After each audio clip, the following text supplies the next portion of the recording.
Hey everyone, I'm Mike. I'm joined here by John Keating. Thanks for joining us for another episode of Hobby Think Tank. We were talking about what we could talk about today, and John said, let's talk about perfection in the hobby. And I thought that was a great topic because there are a lot of videos out right now talking about perfection with Panini in particular. You've probably seen a lot of videos in the last week or so about Panini, and there's a lot to talk about with the expectations of perfection in the hobby. I'm going to kick it over to John to kick us off here. John, thanks for joining. Hey, Mike, how are you? I'm great. Perfection, right? Yeah. Like where in society are we perfect? And the hobby kind of is a reflection of society. Obviously, we're in that we used to be kind of like a whole separate universe. Now we're a parallel universe, the hobby with society.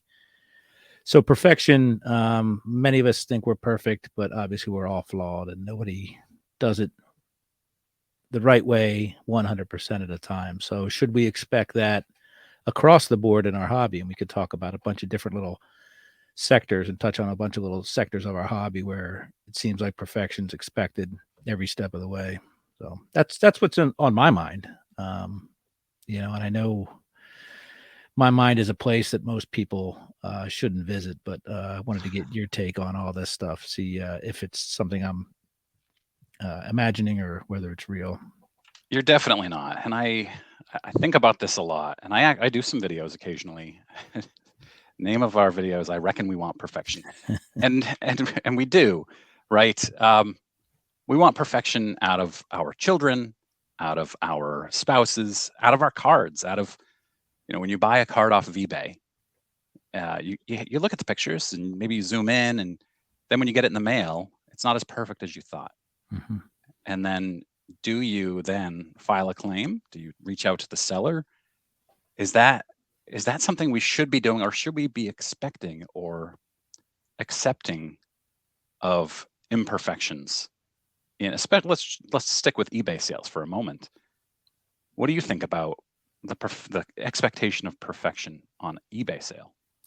Well, there's no standard, as we know, with descriptions, photographs on eBay, and all that stuff. And I think that most of us would prefer to buy cards uh, live, right, at a card show or stuff like that. But we also know that that's not possible all the time or most of the time. So we turn to eBay, where there are different photograph styles, whether you're using a light box, an SLR camera, whether you're using a scanner, whether you're using your iPhone, whether you're using a flip phone with no lighting. There's all sorts of standards all Potato. over the board. Yeah, potato camera, potato phone. But that's one of the issues there. And eBay makes it sometimes difficult, sometimes easy, maybe right in the middle there for you to follow up and ask further questions. They do allow you to message a buyer for better photographs. So problem with that is if somebody's going to put their best foot forward listing a card, you think that would be their best photo. Now, where does it go from there? Are the photos going to miraculously get better once you follow up with a seller? So it's tough because there's nowhere else that, we buy a new car, we have warranties, right? We expect perfection. We buy a new house, there's builder's warranties. We expect perfection.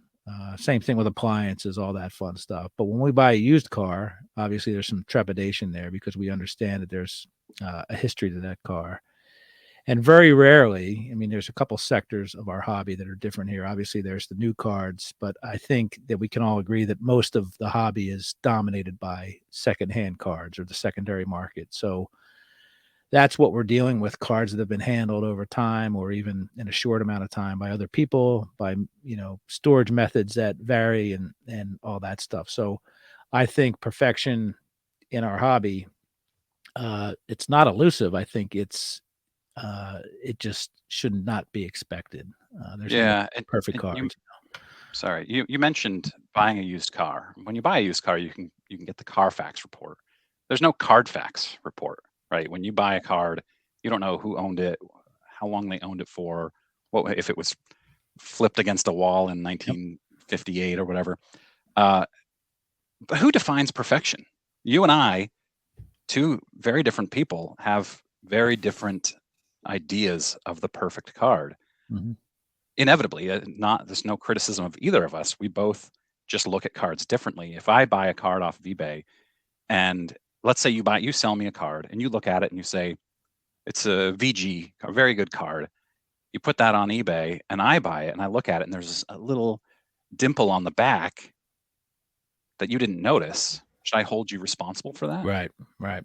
I didn't see that, but you see that all the time. It like everything, it's subjective, right? We go to grading, it's subjective, but even if you, like you say with eBay, I may not see something that somebody else will see eventually. And I'm not going to look at cards that I list with loops. And most of the cards I list are older cards anyway. I mean, the eye test, we talk about the eye test in the hobby. And I think we've gotten away from that.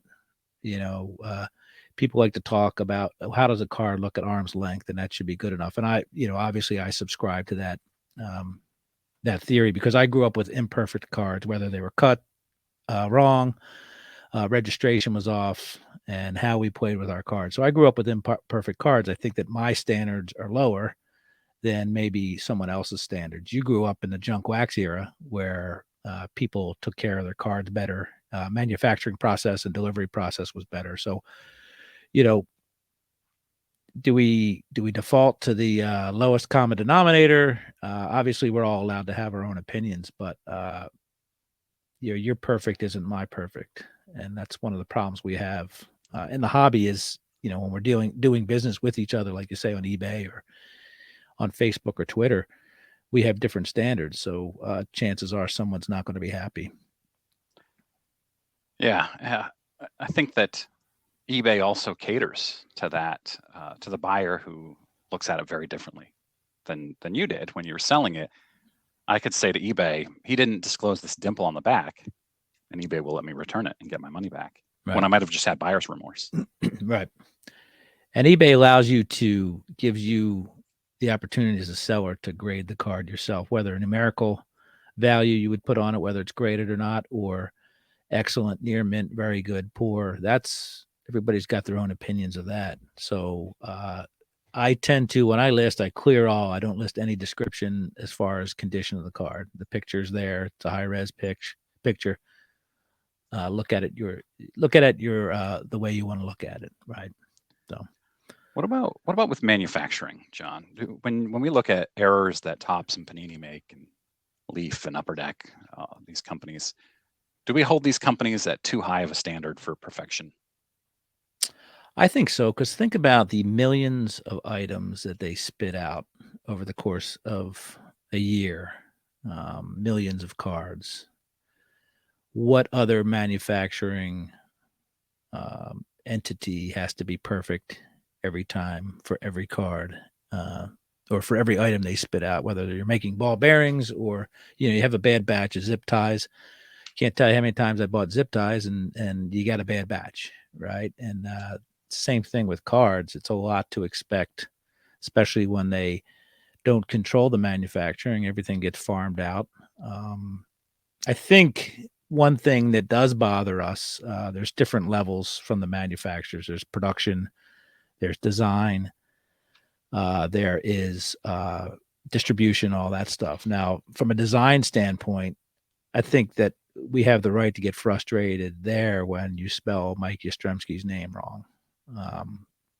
Back in the old days, we had uncorrected errors and we had corrected errors. Sometimes the corrections, as we know from Billy Ripken, are, it's a rabbit hole you go down into 12 different errors. Yeah, like either fix it or don't fix it, or fix it once, right? Yeah. So, my problem now, Mike, is with the manufacturers, and there's some things we can talk about, specifics about it, but in general, I'm a little cynical. I'm always cynical, but I'm real cynical. Are they, you don't know whether it's contrived or whether it's just an honest mistake, right? So that's the frustrating part, I think.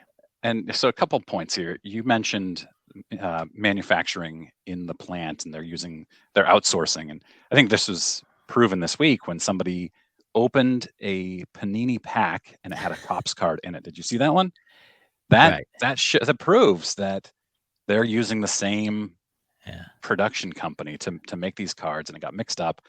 But I also think, to counter your point, that we should be expecting better than we're getting from manufacturing from these companies. And if we did, we wouldn't get so many errors. They would prioritize the quality assurance that they're not providing right now, where you get a Dolphins patch jersey in a Chargers card. I don't remember who maybe I think it was just Justin Herbert. And they had a Dolphins patch, and Panini doesn't say a word about it. And Topps does the same stuff, and they don't say generally anything about these errors. And to your point, are they making these errors on purpose? Maybe sometimes. I'm sure it's not all the time, because they have a lot of errors. And I think that sometimes, just like they want to put cards in backyard breaks hands for the publicity, sometimes they might be creating errors on purpose for that publicity. Yeah, I agree. Because, there's an old adage, any publicity is good publicity, right? And what do these companies need? All of them need their name spoken as much as possible in the hobby. That's how they get their publicity, because they know Twitter, Instagram, YouTubers, it'll travel, with the speed of light around the hobby.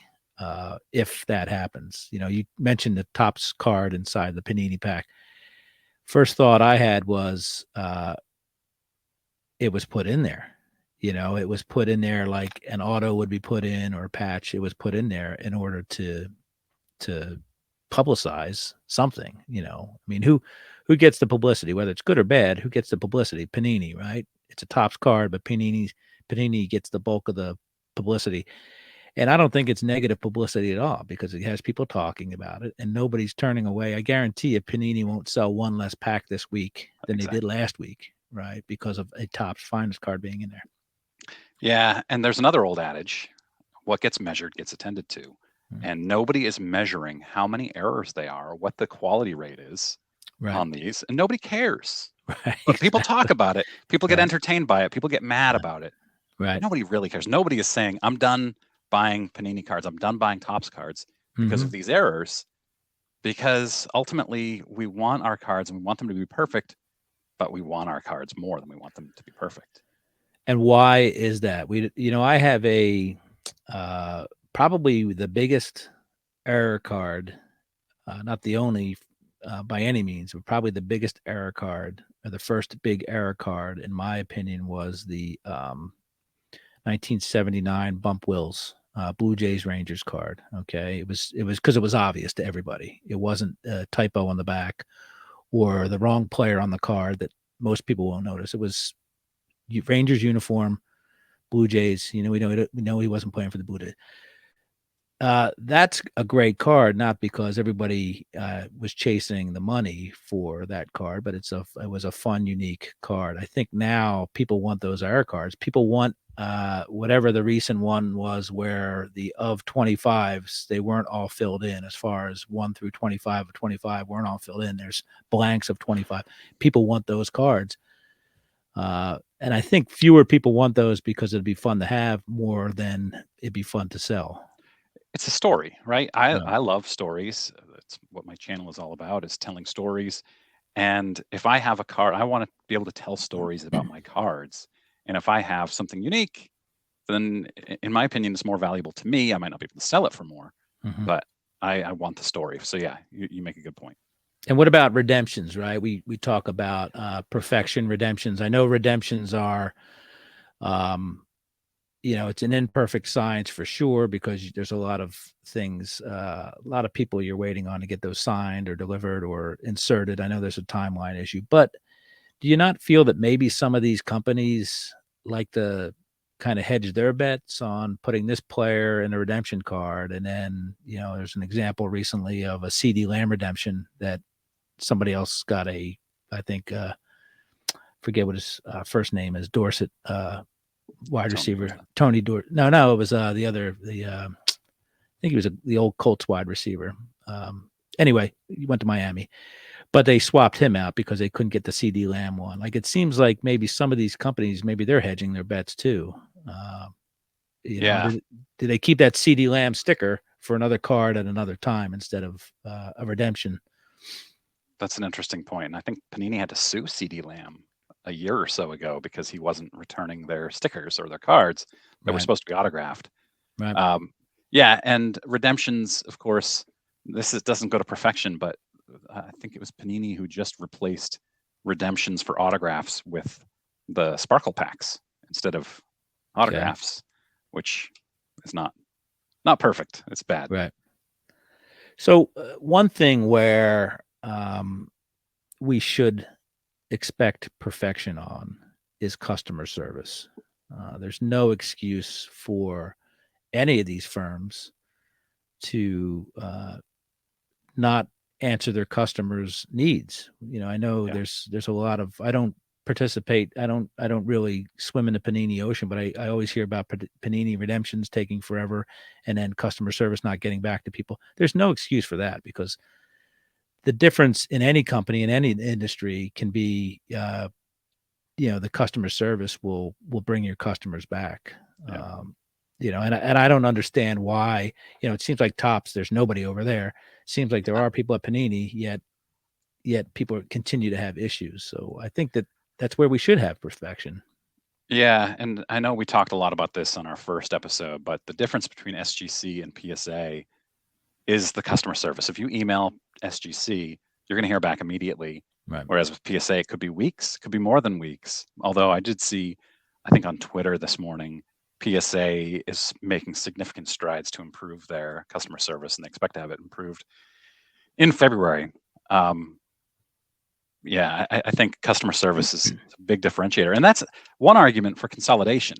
I'm not a big fan of consolidation, but if you bring Panini, Tops, let's just say Upper Deck, all together, and you can consolidate those customer service departments into one, maybe the customer service gets better. You gain scale, make it better. I don't know. Right. But yeah, Isn't that true? well, what frustrates you, what would frustrate me is hearing the CEO of Collectors Universe going on to different programs and different and tweeting out, becoming obviously more present on social media when the bottom of the pyramid isn't pulling their weight, right? I don't want to see a figurehead. You rarely see the guy at SGC. You see him every now and then, but you rarely see him out and about and tweeting and all that stuff. But you see, like you said, SGC, you can send an email and get a response within a quick amount of time. Like that frustrates me. Is the guy in the E-suite tweeting from up in his golden tower where he doesn't have anything to back it up. So that's very, very frustrating to any consumer. Again, you don't hear about Upper Deck. I assume that they're running. It's such a niche company now, or they run a extremely efficient customer service department, production department, distribution, design, all that stuff. So it sounds like it can be done. If Upper Deck's doing it, sure, you have to scale. But there's many instances where I fly American Airlines very frequently and the customer service sucks. Delta flies just as many, if not more people, and their customer service is great. So, I'm flying American a week from today, so good luck for you. Good luck, man. Appreciate that. Yeah. So, that's an example right there. Don't tell me that it can't scale because Southwest Airlines does it, right? Delta does it. American Airlines doesn't do it. So you just got to try. You got to try. And I'm not saying we need perfect results from these companies, but it goes a long way to know that they're listening or as a consumer, somebody's listening to my complaints and needs, not frivolous complaints, but real world complaints. Ty did a thing where they lost his card, right? Yeah. And, I can't think of a bigger public relations blunder in this hobby than saying, well, if you sign this NDA, then we'll make it right. Like, what does that tell any collector, right? Saying that to somebody who owns one of the biggest sports card channels, and yeah, he owns one of the biggest or two of the biggest sports card channels. Right. Yeah, huge blunder. Yeah, it's frustrating. And getting back to the perfection thing is there's no perfect. I'm a firm believer that there's no perfect cards. Okay, out of the pack or whatever. There's no perfect cards that have been manufactured, and it seems like to me when we look at a card as a grader looks at a card and sees no obvious imperfections to the human eye, then we have to dig deeper to find imperfections instead of um, going the other way and rewarding a great eye appeal card. We're doing that now with AI. SGC does AI to some extent. They have a machine that looks at the coloring of cards and all that stuff. So, there are no perfect cards, yet we're chasing perfect cards through grading. And listen, as far as a catch on the scale of 1 to 10, I'm probably a 4, maybe on a good day. And Maybe a 2. maybe a 2. I'm a Philly 4 and a 2 elsewhere. Otherwise, like my wife, if she was looking for a 10, she would have never found me, right? So she settled for a somewhere between a 2 and a 4. So we're not, nothing's perfect. We're throwing away 9s in order to find 10s, chasing these perceived perfect cards. And as we know, it's a 9 on one day, and the next day it could be a 10, or vice versa. Yeah, and I think collectors don't necessarily look for perfection as much as the investors do. If you're an investor, you want to buy a perfect card that you can then grade and turn into a PSA 10 or an SGC 10. If you're a collector, you say, wow, I really want this, just because I have it right here, this Cody Bellinger card. It looks great. It's exactly what I want. It's not. I'm not a Cody Bellinger fan, but it just happens to be in front of me.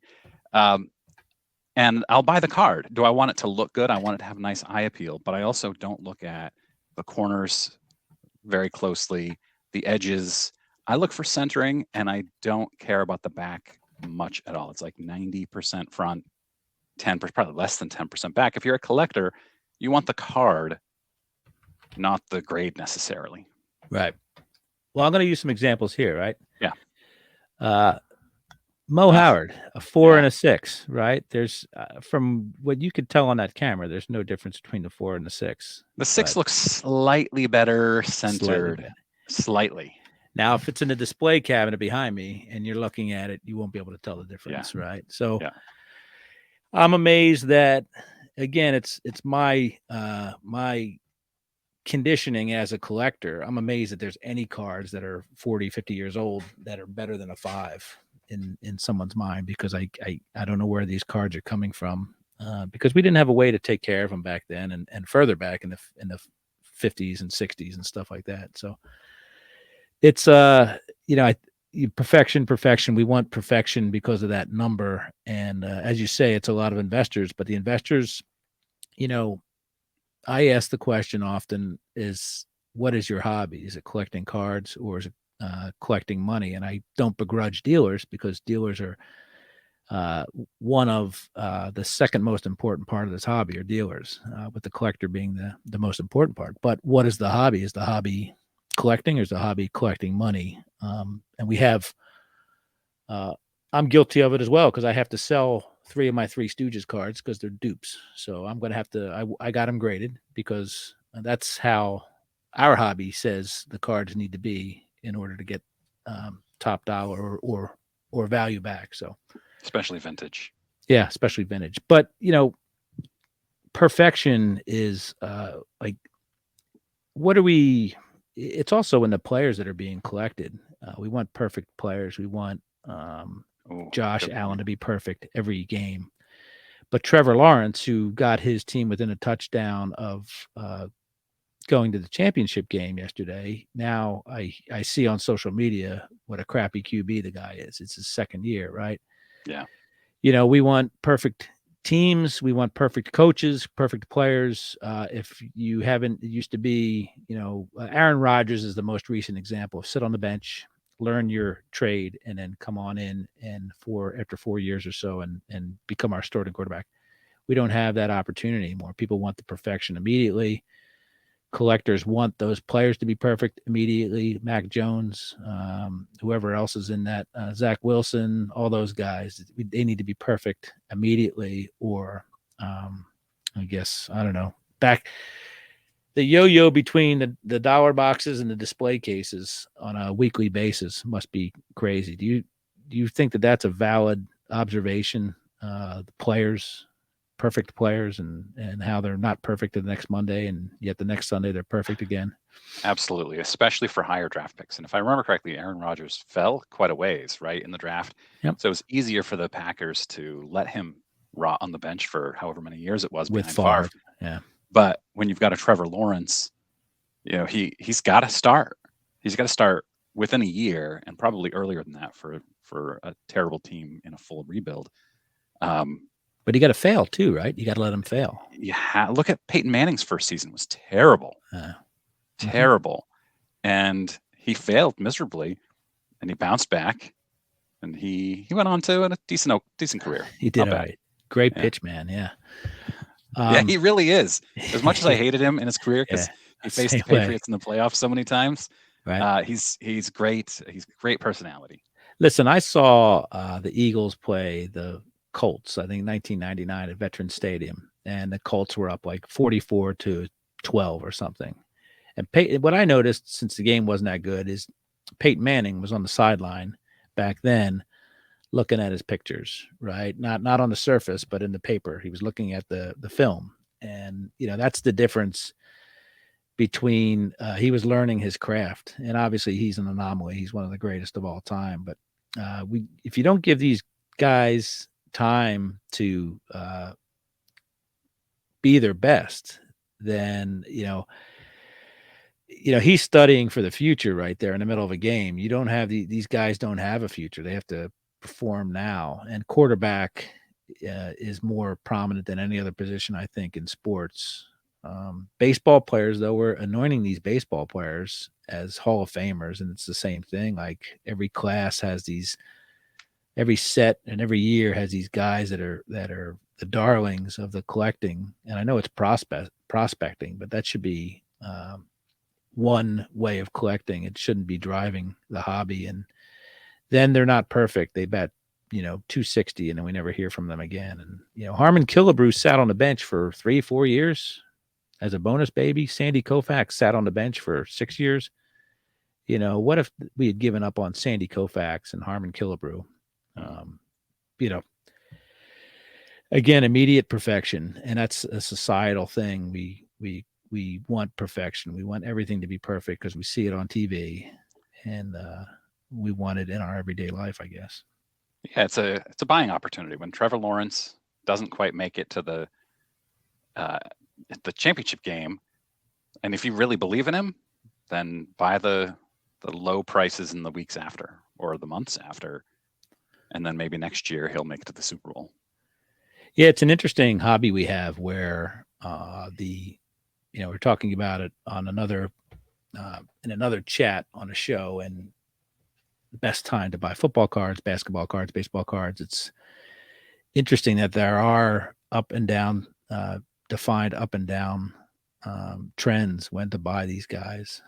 Obviously we're going to have Trevor Lawrence probably be a good buy right now, but what are you buying for? You buying for Trevor Lawrence giving a speech 20 years from now in Canton, or are you buying for Trevor Lawrence throwing 4 touchdowns in week 3 next September? Well, that's the difference between a collector and an investor.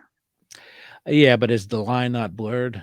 And collectors, I have so many horribly conditioned cards in my collection, but I love it. I love them. It seems, because I won't have to sell them, right? But it seems now we have to buy with selling in mind each and every time. Yeah, that's a good point. I do think, and I'm significantly younger than you, of course, John. That's not fair. but I do think about what happens when I'm 70. Oh yeah, there it is. Happy birthday, John. Oh, thanks. What happens when I'm 70 or 80 years old? How am I going to set my wife or my kids up to sell? And I think I would like to sell before. If you watched yesterday's or the day before's Chasing Cardboard episode, they talked about just selling your collection before your family needs to make it easy on them and give them the money. Yeah, and so I do think about that to some extent. If that's the I don't know. only, but if that's the only, if you have to worry about selling your cards in order for your family to make it after you're gone, then boy, I think you know, most of us, this isn't our line of work, right? Hopefully, we're set up Right. in other ways, right? So Yeah. It shouldn't be I your look at it 401k. differently. Yeah, I look at it differently. My collection does have value, but I also look at it'll be just another thing they can shake their head at and laugh at. Oh, look at Dad with these 500,000 baseball cards. Where do we start? And it's kind of like one last finger in their eye. You know, my family, we love each other, but it'd be a fun little thing. Like it'll give them some chuckles and some frustrations, but hopefully more chuckles than anything. Because come on, what happens when they come upon this and I'm gone, right? Will that not be fun to see? Like, why the hell did Dad have a Larry Fine card? And who is Larry Fine? So Yeah. Uh, yeah, it's you know, like I don't have right now. I don't have an end of life plan or goal for my collection, but I intend on collecting in perpetuity until I'm done because I don't know whether that's tomorrow or whether that's 30 years from now. And I think that's part of who you are. I'm a fatalist, right? My parents died when I was relatively young, so it's easy for me to know take it one day at a time. And I know that life isn't perfect. I've experienced an imperfect life, but I think that it's the same thing with our hobby. I don't expect perfection. I don't expect clean lines, not figuratively, not literally. I don't expect clean lines in the hobby. I expect some ambiguity, and I think that's part of the color that makes the hobby tick. Is we don't all collect the same. There are no two collections that are exactly the same. That's one thing that I can guarantee in this hobby. There's no two collections that are exactly the same. Even so you're if saying my collection is a one of one? your collection is a one of one, right? And Nice. it doesn't matter if somebody has the exact same cards lined up behind you on the shelf. They're different. Yeah.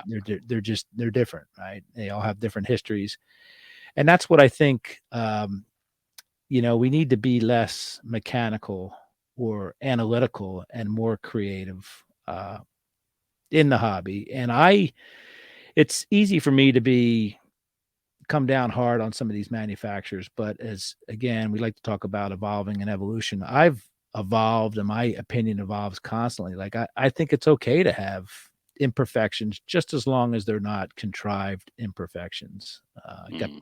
plenty of cards that are miscut or have print lines or whatnot. And I've had modern cards with print lines, and it.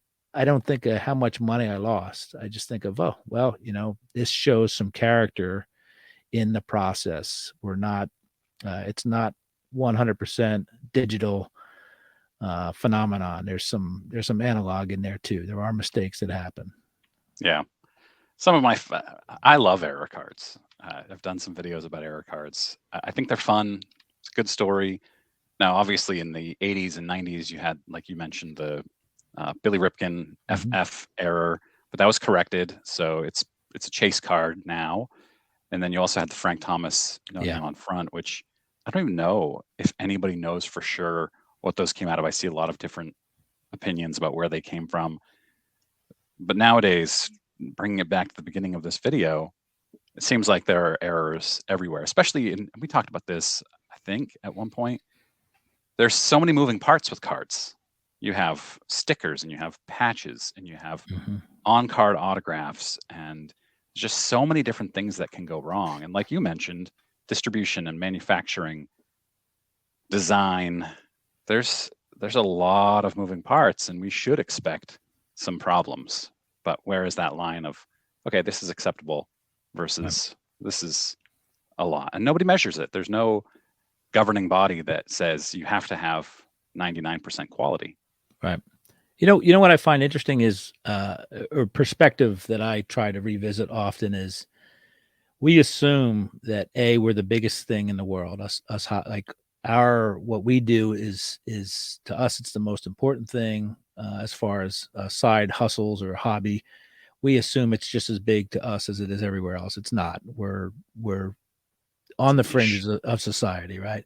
Yeah. And we assume that the people that manufacture these cards, design these cards, and put together, patches inside of cards and put stickers on top of cards, we assume that they're all just as engrossed in the hobby as we are. Most of them aren't. Most of them are employees, right? And they won't have the attention to detail we do, and scrutinize things the way we do. Yeah, that's a really good point. It's just a job to them, and they're probably timed. They're probably told you need to put 50 stickers on per minute or whatever. I don't know. Mm-hmm. And so they're rushing, and a lot of them don't know the difference between Mike Trout and Rafael Devers, Right. for instance, Exactly. and probably put the wrong patches in or the wrong stickers on. And you see that a lot. Or it's my last day at work. I'm going to put a top finest card inside of this Panini pack, right? At whatever it is it Cardamundi or whatever the big printer is? Yeah. You never know, man. There's humans involved, right? We're all humans collecting. AI coming into grading is a wonderful thing in theory, but what does that turn us into? All machines as collectors? It should be that way. I shouldn't have my collection defined by a machine. Whether it's a printing machine making errors, whatever. I'd hate to see the homogenization of the hobby, and with imperfection being weeded out. It happens as long as it's not contrived, which obviously we're skeptical of what is contrived and what isn't. I just hate to see a vanilla hobby, because that's not the way it has ever been, and I don't want it to be that way. Yeah. Any final thoughts, John? No, I think we covered it all. I appreciate you for humoring me. I bombarded Mike earlier in the week with a rant via text, which is never easy to read or never easy to handle. And I finally got the hint when he said, "Listen, I'm in meetings all day. Stop." Oh, you're good. I So enjoy it. yeah, it's I don't want to sound like the old guy, but I guess we're looking for tolerance, right? Let's just be tolerant of the character of our hobby, and let's keep the character in it. It's a great way to finish this off. Well, I want to thank our viewers for watching. John, thank you very much for this great discussion. I enjoy the texts. I enjoy these discussions. Next time, let's argue about comps, because I think that's a great topic to talk about. Let me flip my paper over here. All right, go ahead. All right, John. Hope you have a great rest of your day. Happy birthday. Thank you, sir. Appreciate it. Enjoy some football. All right, man. Thanks.